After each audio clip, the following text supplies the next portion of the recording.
Good morning and good evening. How are you everybody? നിങ്ങളെല്ലാവരും സുഖമായിരിക്കുന്നെന്ന് വിശ്വസിക്കുന്നു. നമ്മുടെ ജീവിതത്തിൽ നമ്മുടെ സ്നേഹം ഒരു വലിയ ടെസ്റ്റിമണിയായി തീരണം. കുളത്തൂപ്പുഴയിൽ മാർത്താണ്ഡത്തിനടുത്ത് ഒരു സാറ്, അവരെ ഹസ്ബൻഡ് ആൻഡ് വൈഫ് രണ്ടുപേരും ടീച്ചേഴ്സായിരുന്നു. ഭയങ്കര സ്നേഹമാണ്. എവിടെ പോയാലും ഒരുമിച്ച് കഴിക്കും, ഉറങ്ങാൻ പോകുമ്പോൾ ഒരുമിച്ച്, ആ ഭയങ്കര സന്തോഷം.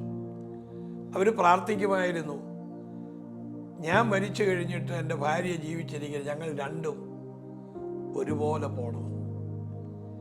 അങ്ങനെ ഒരു ദിവസം നാളുകൾ കഴിഞ്ഞു, വാർദ്ധക്യത്തിലേക്ക് എത്തുന്നു.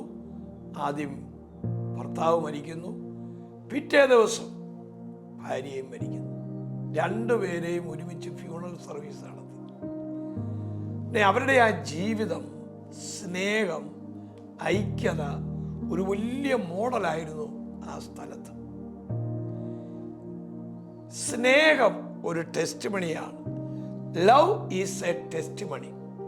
1 യോഹന്നാൻ 3:1 പറയുന്നു, കാൺമീൻ നാം ദൈവമക്കൾ എന്ന് വിളിക്കപ്പെടാൻ പിതാവ് നമുക്ക് എത്ര വലിയ സ്നേഹം നൽകിയിരിക്കുന്നു. നാം തമ്മിൽ സ്നേഹിക്കുമ്പോഴാണ് നാം യേശുവിൻ്റെ ശിഷ്യരാകുന്നത്. നമ്മുടെ പ്രസംഗങ്ങളെക്കാൾ വലുതാണ് നമ്മുടെ ഇടയിലെ ഐക്യവും സന്തോഷവും.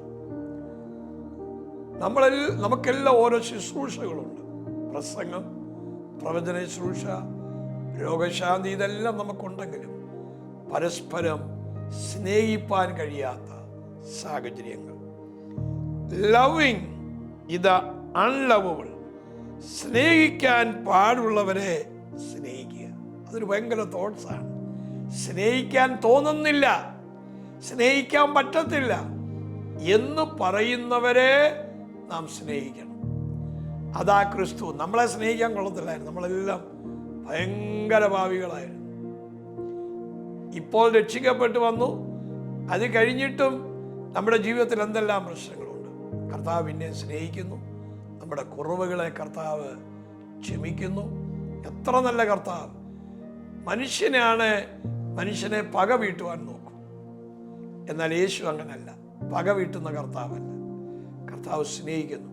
അതുകൊണ്ട് ആ ശീമോന് യേശുവിനെ അറിഞ്ഞിട്ടും, യേശു മരിച്ചടക്കപ്പെട്ട് ഉയർത്തെഴുന്നേറ്റ് കഴിഞ്ഞ് ശീമോൻ വലയുമായിട്ട് പോയി. യേശു ഒരു ചോദ്യം ചോദിക്കുന്നു. ശീമോൻ പോയ അതേ ആ വെള്ളത്തിനടുത്ത്, ആ ബീച്ചിൽ, ആ സ്ഥലത്ത് യേശു തിരക്കി ചെല്ലുക, ചോദിക്കുക, ശീമോനെ, ഇവയിൽ അധികമായി നീ എന്നെ സ്നേഹിക്കുന്നു. 3 പ്രാവശ്യം ചോദിക്കുക. എന്താ കർത്താവ് അങ്ങനെ ചോദിക്കാൻ കാര്യം?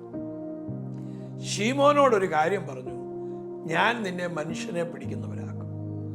ആ മനുഷ്യരെ പിടിക്കുന്നവരാക്കുന്ന നിലയിൽ കൊണ്ടുവരണമെന്ന് കർത്താവ് ഒരിക്കലും വാക്ക് മാറത്തില്ല. നമ്മളിൽ അല്പം മിസ്റ്റേക്കൊക്കെ വരുമ്പോഴും കർത്താവ് വാക്ക് മാറത്തില്ല. വീണ്ടും തിരിച്ചു കൊണ്ടുവരാൻ കർത്താവ് ശ്രമിക്കും. അനേകരുടെ ജീവിതത്തിൽ ഏത് വ്യക്തിയെ തകർക്കാമോ എന്ന് നോക്കി നടക്കുന്ന സമയമായി. ഒരിക്കലും ചെയ്യരുത്. ഒരു തളർന്നു കിടക്കുന്നവനെ എഴുന്നേൽപ്പിക്കണം. തെറ്റുള്ളവനെ തിരുത്തി കൊണ്ടുവരണം. പാപിയെ പാപത്തിൽ നിന്ന് മോചിപ്പിച്ചെടുക്കുന്ന വചനം പറഞ്ഞു കൊടുക്കണം. യേശുവിനെ അറിഞ്ഞിട്ട് പിന്മാറിപ്പോയവനെ വീണ്ടും തിരിച്ചു കൊണ്ടുവരണം. അതാ കർത്താവ് നമ്മളെക്കുറിച്ച് ആഗ്രഹിക്കുന്നത്. Loving the unlovable. സ്നേഹിക്കാൻ പാടുള്ളവരെ സ്നേഹിക്കുക. ലോകം സാധാരണയായി സ്നേഹിക്കാൻ എളുപ്പമുള്ളവരെ സ്നേഹിക്കുന്നു. ഈസിയായിട്ട് സ്നേഹിക്കാൻ പറ്റുന്നവരെ സ്നേഹിക്കുന്നു. ഒരു കാര്യം ദൈവമക്കൾ ഓർത്തോണം, ക്രിസ്തീയ ജീവിതം എന്ന് പറയുമ്പോൾ സ്നേഹിക്കാൻ പ്രയാസമുള്ള ആളുകളെ ഉൾക്കൊള്ളുമ്പോഴാണ് അവരുടെ സ്വഭാവം നോക്കിയല്ല, മറിച്ച് അവർ ദൈവത്തിൻ്റെ സൃഷ്ടിയാണ് എന്നുള്ള ബഹുമാനം കൊടുക്കുന്നു. ദൈവത്തിൻ്റെ സൃഷ്ടികളാ നമ്മളെല്ലാവരും. ഒരിക്കൽ ഞാൻ ഒരിടത്ത് ചെന്നപ്പോൾ ഒരു വലിയ മുഷിഞ്ഞ വസ്ത്രം ധരിച്ച ഒരാൾ അവിടെ അവിടെ പ്രാർത്ഥിക്കാൻ വന്നു. ചിലരെല്ലാം അദ്ദേഹത്തെ പിടിച്ചു മാറ്റി. പക്ഷേ എൻ്റെ ഹൃദയത്തിൽ തോന്നി ഒന്ന് പ്രാർത്ഥിക്കണം. പ്രാർത്ഥിച്ചപ്പോൾ ആ മനുഷ്യൻ 2 കൈയും കൂപ്പി നിൽക്കുന്നു. അദ്ദേഹത്തിൻ്റെ അടുത്ത് നിൽക്കാൻ പറ്റത്തില്ല, അതുപോലെ സ്മെല്ലുണ്ടെങ്കിലും യേശു ആ മനുഷ്യൻ്റെ പാപം കരയുകയാണ്. എല്ലാം ചോദിച്ചപ്പോൾ എല്ലാവരും തന്നെ റിജക്റ്റ് ചെയ്തു. കുഞ്ഞുങ്ങൾ, ഭാര്യ, എല്ലാവരും റിജക്റ്റ് ചെയ്തു. ഒറ്റപ്പെട്ട സാഹചര്യം.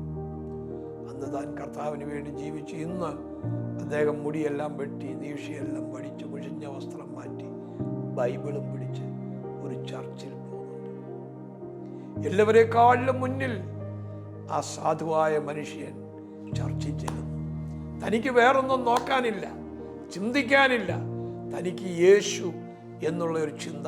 തൻ്റെ ജീവിതത്തിൽ ഇപ്പോൾ നിരാശ മാറി, വീട്ടുകാർ തന്നെ റിജക്റ്റ് ചെയ്ത ചിന്തകൾ മാറി, യേശു എന്നുള്ള ചിന്തയിലേക്ക്. ഇപ്പോൾ താൻ പ്രാർത്ഥിക്കുന്നത് ആ വീട്ടുകാരെല്ലാം യേശുവിനെ അറിയണം. യേശുവിൻ്റെ സ്നേഹത്തിലാകുമ്പോൾ അവരുടെ എല്ലാം ജീവിതം മാറും എന്ന് താൻ പ്രാർത്ഥിച്ചു കൊണ്ടിരിക്കുന്നു. ഞാൻ നിങ്ങൾക്ക് വേണ്ടി പ്രാർത്ഥിക്കാം. Love is a testimony. സ്നേഹം ഒരു സാക്ഷ്യമാണ്. ആ സാക്ഷ്യത്തിൽ നിൽക്കാം. ഞങ്ങളുടെ കർത്താവേ, ഇന്ന് ഈ സമയം ഈ വചനം കേട്ട എല്ലാവരുടെ മേലും ഒരു വലിയ വിടുതലും ഒരു ഹീലിങ്ങും കർത്താവ് കൽപ്പിക്കണമേ.